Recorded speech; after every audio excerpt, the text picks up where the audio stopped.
This is our fine print collection, and there we have something like 90,000 fine prints, and these are images that were printed by the photographer themselves. I like that idea, especially when you're thinking about what you find online, is that how an image is used and with the text, the relationship between the text and the image, be it in something that looks like a meme, or if it's in just like an article, for example. It looks really similar. I'm Meg Jackson-Fox, the Associate Curator of Academic and Public Programs at the Center for Creative Photography. And we are a museum and an archive space totally dedicated to the medium of photography here in Tucson.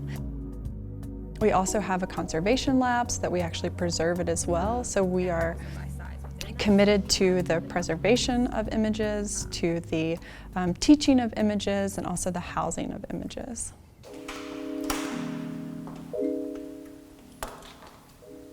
The fine print collection is just according to what photographers have printed on their own. Because in the archive space, for example, you could have negatives, but we don't actually print from negatives. Those are just a part of the research materials that you have access to when you come and research at the CCP.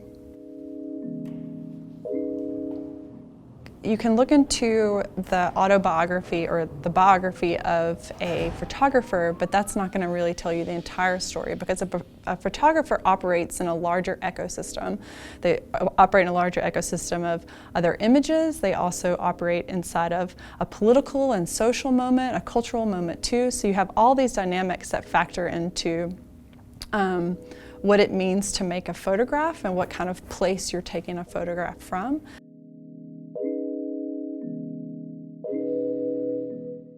Research has really changed on photography since the digital age, actually. I'm of the generation that started, in between the library being the centerpiece for where you gathered your information to doing research on photographers who now have their own Instagram accounts. And those kinds of things actually become an important resource for researchers. Like most subjects, you can look into academic journals and you can look into photo magazines. Photo magazines have been really popular since the 1970s. We also have digital encyclopedias about artists, about mediums.